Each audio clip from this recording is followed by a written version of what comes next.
সুপ্রিয় দর্শক, এই মুহূর্তের সবথেকে বড় খবর। দর্শক, শেষ দফার নির্বাচনের আগেই কঠোর পদক্ষেপ নিল জাতীয় নির্বাচন কমিশন। তৃণমূলকে কাঁদিয়ে রেখা পাত্রের জেলা বসিরহাট এবং ডায়মন্ড হারবার কেন্দ্র নিয়ে একেবারে কড়া পদক্ষেপ নির্বাচন কমিশনের। দর্শক, আপনারা সকলেই জানেন শেষ দফায় নির্বাচন রয়েছে 8টি কেন্দ্রে, আর এই দুটি কেন্দ্র নিয়ে একেবারে বড় সড়ো ঘোষণা করে দিল জাতীয় নির্বাচন কমিশন। কি জানিয়েছে নির্বাচন কমিশন, কি পদক্ষেপ করা হয়েছে আপনাদেরকে জানাবো। আর আপনারা সকলেই জানেন বসিরহাট এবং ডায়মন্ড হারবার কেন্দ্র আসন্ন এই লোকসভা নির্বাচনে খুবই হাই ভোল্টেজ একটি কেন্দ্র। আর আপনারা জানেন সন্দেশখালী ইস্যুতে রাজ্যের শাসক দল তৃণমূল কংগ্রেসের একেবারে জেরবার অবস্থা হয়েছিল এবং বিভিন্ন রকমের দুর্নীতি ইস্যু সামনে এসেছে। আর এই আবহে সন্দেশখালীর অন্তর্গত বসিরহাট নিয়ে একেবারে কঠোর পদক্ষেপ নিল জাতীয় নির্বাচন কমিশন। কি জানিয়েছেন তারা? সন্দেশখালীর এসডিপিও আমিনুল ইসলামকে ভোটের দায়িত্ব থেকে সরিয়ে দিল জাতীয় নির্বাচন কমিশন।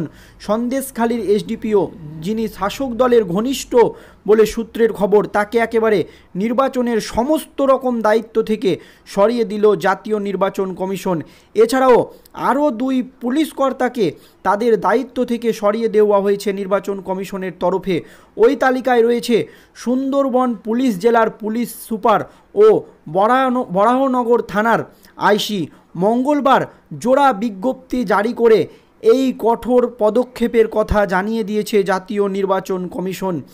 বিজ্ঞপ্তিতে জানানো হয়েছে বসিরহাট জেলার পুলিশের মিনাখার এসডিপিও পদ থেকে সরানো হয়েছে আমিনুলকে, এমনই কিন্তু জানিয়েছে নির্বাচন কমিশন। উল্লেখ্য, মিনাখা মহকুমার অধীনে রয়েছে সন্দেশখালীও। আপনারা সকলেই জানেন আসন্ন লোকসভা নির্বাচনে এবার হাই ভোল্টেজ কেন্দ্র, আর সন্দেশখালী থেকেই এই রাজ্যের এসডিপিওদের একেবারে সরিয়ে দিল নির্বাচন কমিশন।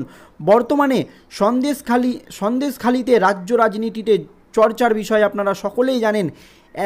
আর এই আবহে এই এসডিপিওর বিরুদ্ধে বিরোধী রাজনৈতিক দলগুলি সুর চড়িয়েছিলেন যে এই এসডিপিও নাকি রাজ্যের শাসক দল তৃণমূল কংগ্রেসের হয়ে কাজ করছে, এমনই কিন্তু দাবি করেছিল একাধিক বিরোধী দলগুলি রাজ্যের। আর তার মধ্যে একেবারে জোড়া দাবি তুলেছিলেন বিরোধী দলনেতা শুভেন্দু অধিকারী। তাই তাদের পদ থেকে সরিয়ে দিল কমিশন। কমিশনের সিদ্ধান্তে সরগরম হয়েছে রাজ্য রাজনীতি। শেখ শাহজাহান ও তার অনুগামীদের কর্মকাণ্ড নিয়ে ইতিমধ্যেই বসিরহাট জেলা পুলিশের ভূমিকায় প্রশ্ন উঠে গিয়েছে। আর সেই আবহে পুলিশ কর্তা আমিনুলকে বদলি করল কমিশন। অন্যদিকে সুন্দরবন পুলিশ জেলার সুপার কোটেশ্বর রাউকেও তার পদ থেকে সরিয়ে দিয়ে জানানো হয়েছে তাকে আর ভোটের কাজে ব্যবহার করা যাবে না। অন্যদিকে সুন্দরবন জেলার যে কোটেশ্বরের পুলিশ সুপার, তাকে নির্বাচনের শেষ দফার নির্বাচনের কোনো রকম দায়িত্বে রাখা যাবে না, এমনই কিন্তু জানিয়েছে নির্বাচন কমিশন। পাশাপাশি বরাহ থানার আইসি দেবাশিস সরকারকে তার দায়িত্ব থেকে সরিয়ে দেওয়া হয়েছে নির্বাচন কমিশনের তরফে। এমনকি আপনারা জানেন যে বরাহ থানার আইসিকেও সরিয়ে দিয়েছে নির্বাচন কমিশন। উল্লেখ্য, যে সমস্ত লোকসভা ভোট শেষ দফায় হচ্ছে সেই সব এলাকা থেকেই এই পুলিশ কর্তাদের বদলি করা হয়েছে। মিনাখার এসডিপিওর কর্মপরিধি ছিল বসিরহাট লোকসভার মধ্যে, আপনারা সকলেই জানেন। তাকে সেই দায়িত্ব থেকে সরানো হয়েছে। জয়নগর ও মথুরাপুর লোকসভা এলাকার পুলিশ সুপারের দায়িত্বে ছিলেন কোটেশ্বর। এছাড়াও আবার দমদম লোকসভার অধীনে বরাহ থানার কর্মরত ছিলেন আইসি দেবাশিস। এই জায়গায় কাদের পাঠানো হবে রাজ্যকে, তার নাম সুপারিশ করতে বলা হয়েছে বলে সূত্রের খবর। রাজ্য সরকারকে জানানো হয়েছে এই সমস্ত আধিকারিকদের তাদের পদে বা ভোটের কোনো রকম দায়িত্বে রাখা যাবে না। রাজ্য যেন আরও নতুন কোনো নাম নির্বাচন কমিশনের কাছে পেশ করে। এরপরই ষষ্ঠ দফার নির্বাচনে আপনারা সকলেই জানেন পুরুলিয়া ও পূর্ব মেদিনীপুরের ভোটের আগে রবিবার একযোগে এক এসপি সহ 4 পুলিশ অফিসারকে সরানোর নির্দেশ দিয়েছিল নির্বাচন কমিশন। তাদের মধ্যে ছিলেন পূর্ব মেদিনীপুর জেলার কাঁথির এসডিপিও পদ থেকে সরানো হয় দিবাকর দাসকে।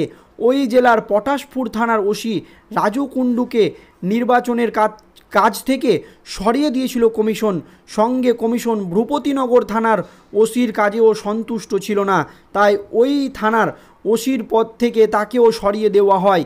এর আগে পশ্চিম মেদিনীপুরে আপনারা সকলেই জানেন ধৃতমান সরকার ও পুরুলিয়ার অভিজিৎ বন্দ্যোপাধ্যায়কেও পুলিশ সুপার পদ থেকে সরিয়ে দিয়েছিল নির্বাচন কমিশন।